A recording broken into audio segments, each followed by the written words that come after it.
Hi, I'm Michael Bean, and this is your lesson for myfreeactingclass.com for Tuesday, September the 29th, 2020.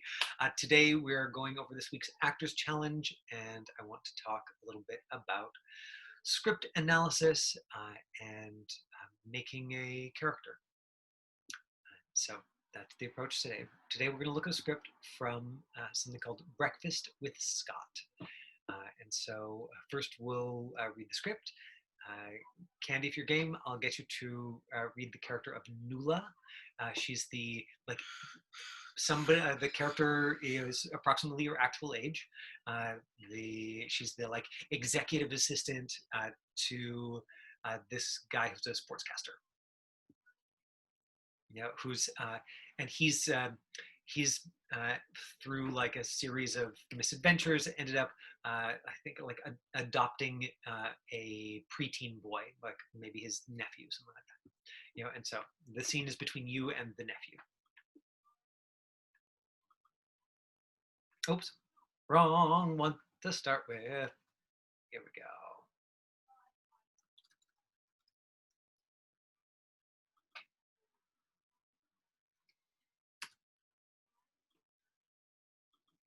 Nope, did the same thing again. And third time's the charm. Here's the scene. So starts with Nuala's line, Scott, you want to come inside? Scott, you want to come inside? I have pizza, pop, and on the TV, Mr. Orlando Bloom, all pretty like a pirate.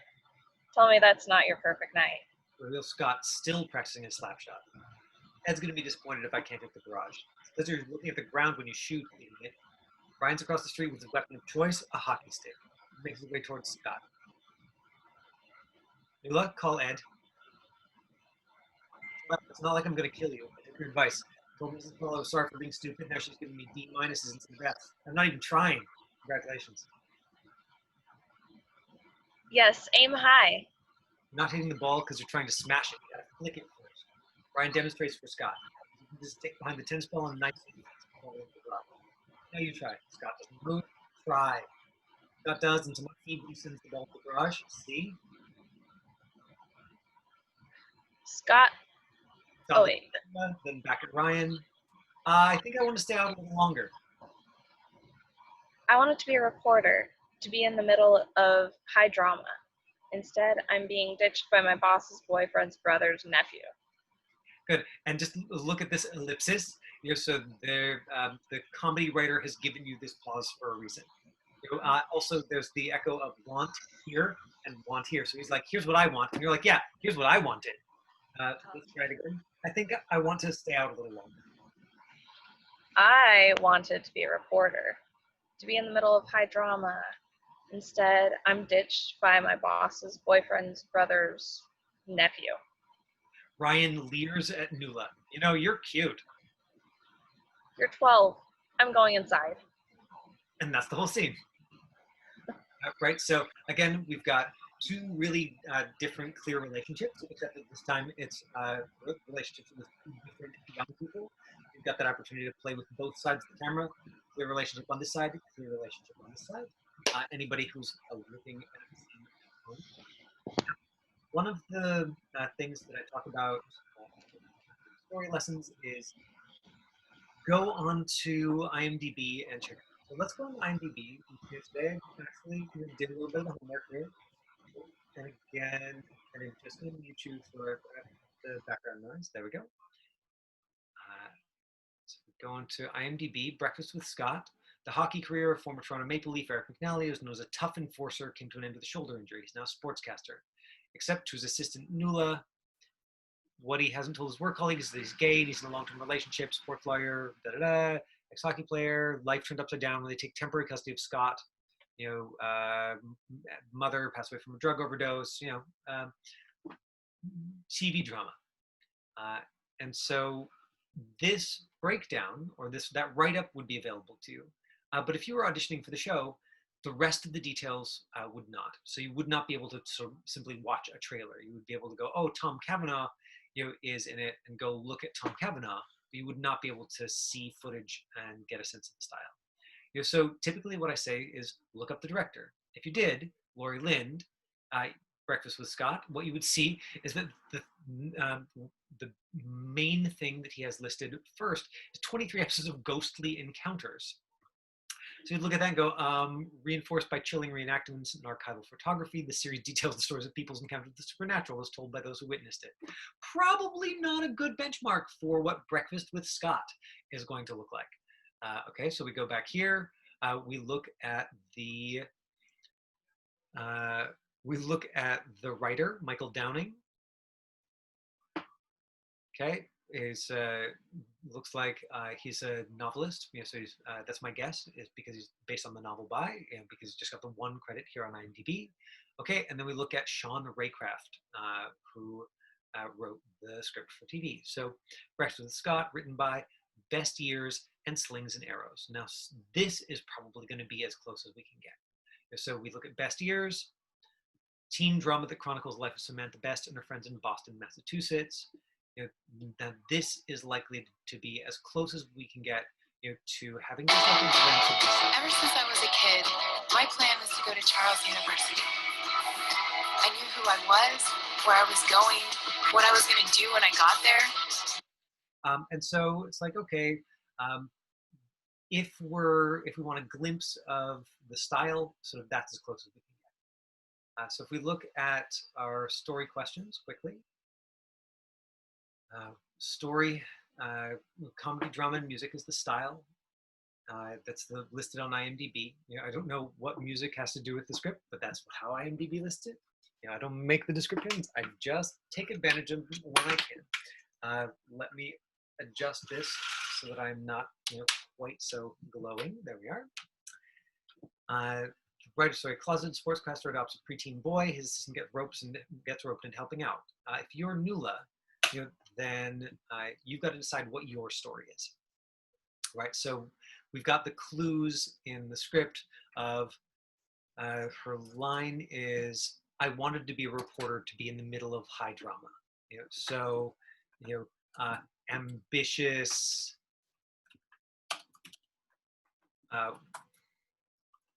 aspiring newscaster stuck babysitting. Or anything else that you want to throw in there. So like, oh, here's something like another way to look at this. What's your story?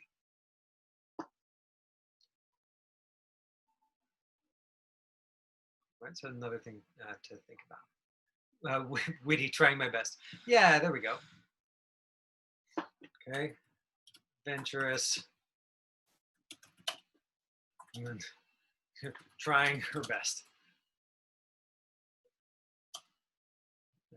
Okay, or witty and trying my best. Okay, so the arc, is what I put gentle encouragement, to I give up, in terms of the change as it relates to Scott. Descriptive words for we want to give descriptive words for Nuala, how she describes herself. So ambitious, we've got witty, we've got adventurous already thrown in there. Thank you for throwing things in the chat window for me.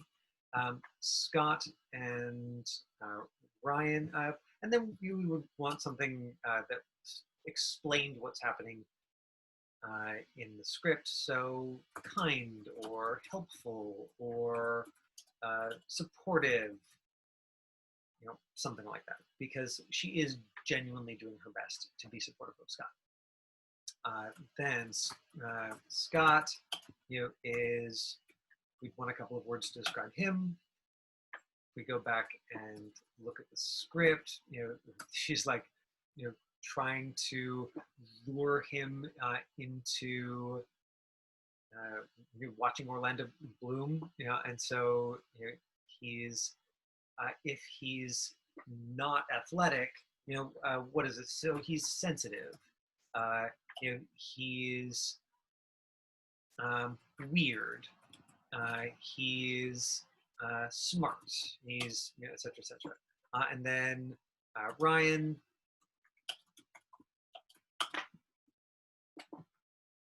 It's the kind of bully kid next door, and so aggressive, um, forceful.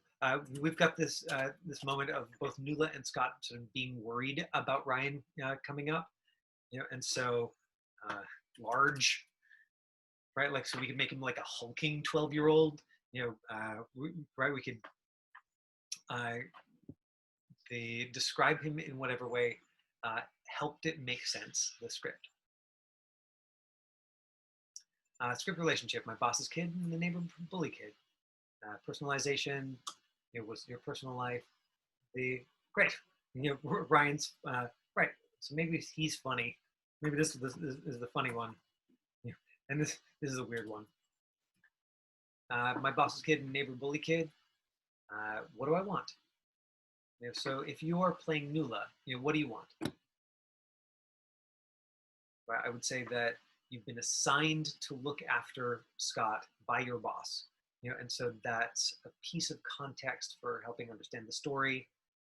One of the challenges in the script is that there are so much of it is reacting to what other people are saying, and so Candy in particular, I think it'll be a good challenge to work with your reader, and play with pacing. If you tape this one, get them to pick up the pace a little bit from what they did last time. And please, and this goes for absolutely anyone, if you have somebody reading with you, ask them not to do character voices. I think that especially non-actors, but even actors, sometimes think they're being really helpful by going like, this is my bully kid voice, and this is my like kid who can't do sports voice. Not helpful, because if we're watching the tape, we don't want to be distracted by the fun voices that your reader is doing. We want to pay attention to you as much as humanly possible. And so I want to impress my boss. That's great. Impress my boss. Thanks, Candy. Yeah, and so the objective phrases, in terms of, because you, in this case, you impress your boss by making Scott feel good, or taking care of him, or just getting him inside so he doesn't hurt himself, or however it is that you want to approach that, so so it could be something like, let's have a nice time, right? So that there's that little bit of like, I'm trying too hard, right? So if we wanted Nuala to be somebody who did not have a lot of experience with young people, which it looks like she does not have a lot of experience with young people. What are some other options in terms of how we want to approach that objective phrase, or how you could approach that objective phrase? Yeah, and Christina will go back and look at the script in just a moment, so that I can. Right. Okay. Be careful. Be careful out there. Out there. Or yeah, like what's going to get him? You're right. Or I want to get Scott out of trouble. That's great, Kenny. Or Dia. That's a different approach to the same script. And that's what I'm looking for in terms of choosing your own story, and then deciding on the objective, what you want. I don't think there is only one way at this. I think you've got to find something that's alive for you, because that's where you're really telling a story. That's where you are. Watch out! Yeah. Right, that's great. Watch out! Right, something that's going to fire you up. Watch out! Right, or I might do, are you okay? Because that's going to put me into like nice sort of caretaker mode. Are you okay? Are you okay? Hey, come watch this movie. Are you okay? Are you okay? Like, because you're out here in the dark practicing your slap shots to try and impress this guy who's looking after you. Are you okay? And then the bully shows up, and I've got a different version of like, whoa, are you okay? Right, so we've got options there. So if we go back and we look at the script, Christina, you want to be the bully? Yeah, and Caden, you want to be the kid? Yeah. Okay. So let's take a look at and Candy, you're gonna keep in Nuala for me.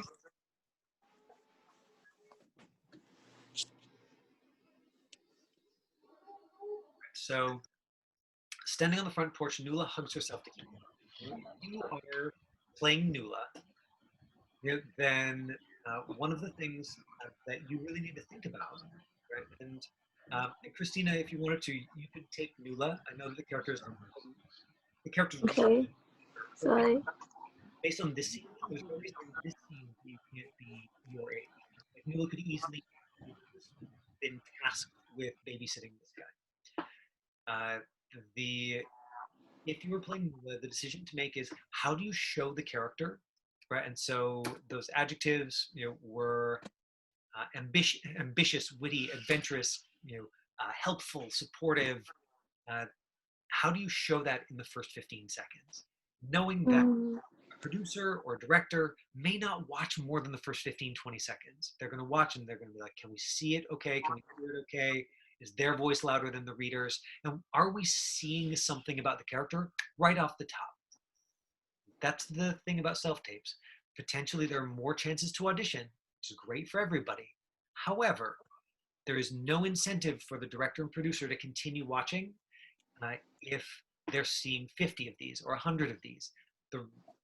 There's a very real possibility they are going to scan through the first little bit of a whole bunch of them and watch to see if this is an interesting version of the character. So really lasering in on not just who am I as a character, but then how do I show that, right? So if what we want is the very ambitious Nula, then maybe we've got like you and your notepad, and so you're there with your notepad, or your cell phone, and you're like finishing up doing a thing, and you're taking a note, and you're looking over at the kid, and okay, so right, and we get to see you sort of like, okay, now I'm gonna do this thing that I'm not used to because it'll help me impress my boss.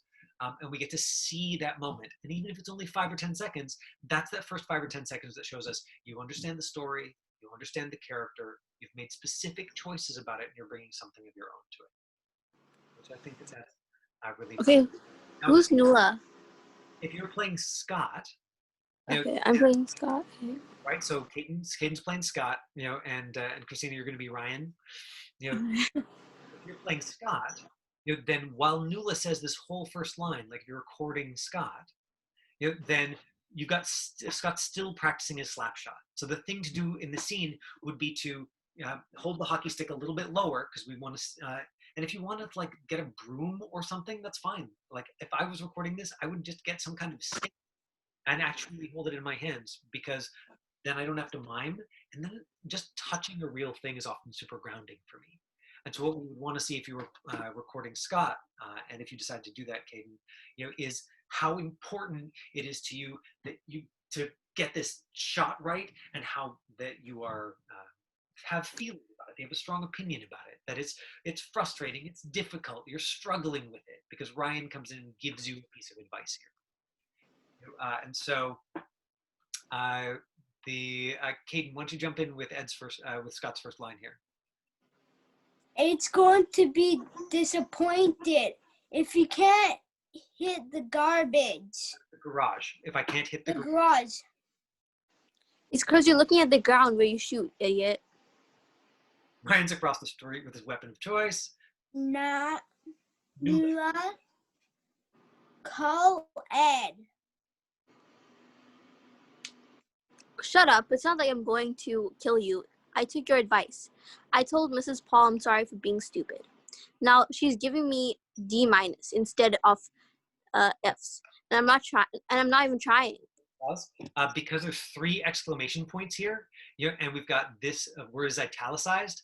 This tells us that this first the words say, I took your advice, and this thing, happened. That's good. I'm not even trying. This is like you got to be real stoked about this, right? So give me so from here, Christina, give me this like now she's giving me D- instead of giving me Fs. Like this is the best thing that's ever happened to you. So like, would it be excited or like and I'm not even trying? Or like be like, and I'm not even trying. Yeah, so give me this line from here. Now she's giving me D-. Now she's giving me D- instead of Fs. And I'm not even trying. Great. And say, this is so great. Say that.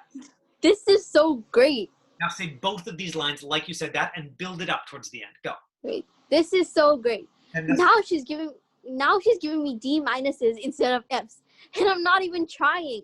Yes, exactly. And so that's exactly the same tool that I was talking about yesterday, where you paraphrase. You give yourself a short, emotionally charged piece of subtext or way to understand the line, and then you take that into a reading of the line. Uh, Thanks, friends. And so if you are playing Ryan, then your moment before here is going to be you watching Scott practice, and you've got to have a strong, clear opinion about that. Especially because if these happens to be the audition sites for Ryan, and they could be, because Ryan probably doesn't appear in this movie more than like 1 or 2 scenes, then you've got all of this listening to Nuala and Scott before you get to say your line. So the directors and producers are particularly going to make their snap judgment about, are you a good actor? Are you in this story? Do you have something to say that's useful for this character before you speak? So it's going to be in your listening. So if you choose to tape Ryan, that's an interesting challenge. And so what do you do to show us that you are crass or like aggressive? What can you do that shows us something about the character and gives us some little hint of that bully before you even open your mouth, so we're clear what's going on, right? Like, do you spit on the street? Like you watch him try and hit it and scoff and say something under your breath about how much he sucks. Do you check out Nuala and like look her up and down in this way that's like kind of gross and inappropriate? Maybe. Something that came up in my class last night. I teach a Monday class or an adult class on Monday nights. One of the characters or one of the actors had a character who had to say something that was like a specific homophobic slur that was just part of his line. And he was like, yeah, I almost cut it. I wasn't sure about it. And one of the things that that came up there that I wanted to share with you, just because I felt like articulating it to him, I found clearer language for it than I had before, is that if you have a character who is really explicitly racist, homophobic, misogynistic, if you have a character who very explicitly uses that language, probably it's because the audience is supposed to not like them. That language is written in specifically as an indicator for the audience that like, hey, I'm the bad guy. And so if you cut that language, like if you have that character, then and you cut that language, then you're cheating us of the story in the way that's written. The character is usually written in to be unsympathetic. So if Christina is making fun of me and she has a whole bunch of slurs written into her lines, Christina's going to read that and she's going to be like, oh my God, I'd never say this to anybody. This is horrible. I feel like a bad person. And yes, that's the idea, is that you are supposed to fully embody that as the like deeply sensitive actor you are, so that everybody else can be like, wow, anybody who says that really is kind of a bad person. And so actually by embodying that character, I think that you are moving towards the kinds of social justice values, that are prevalent in a lot of as the underpinnings for a lot of film and TV, but and certainly like I've got in me. And so sometimes playing the bad guy, like being the person who's the unsympathetic character who gets to like be a real jerk and be horrible to people, one of the best ways to like bring people a little bit closer to understanding how that behavior is really like felt and impacts people. Like we're seeing more and more stories like that. So, apropos of nothing, the most important thing I think to take away from today that I just want to keep coming back to and impressing on you is this first 20 seconds. Like, what are you doing with this first 20 seconds? Like, that's the piece to explore and try a bunch of different versions, and maybe you even just workshop that. Just like when you get your friend on Zoom, you're like, hey, let's just tape the first 20 seconds a whole bunch of different ways and then watch them. And, so that I can try some crazy stuff. Like, what if I'm doing weird stuff with my hands? What does that tell me about the character? What if I'm sideways? And what if I'm doing something gross and I'm the bully guy, and so I'm like picking my ear in this kind of yucky way, and everybody's like, ew, right? you can be creative in the ways that you show the character because you have so much freedom to explore at home. And taping yourself and watching it is one of the best ways to understand how what you're doing on camera comes across. All right. Any questions before we wrap up? We thanks for making time. I will put that script up on myfreeactingclass.com right now. You can scroll right down to the bottom, and it'll be right there. The link, download it here. So see you there in 5 minutes. Thank you. Everybody. Bye. Thank you, everybody.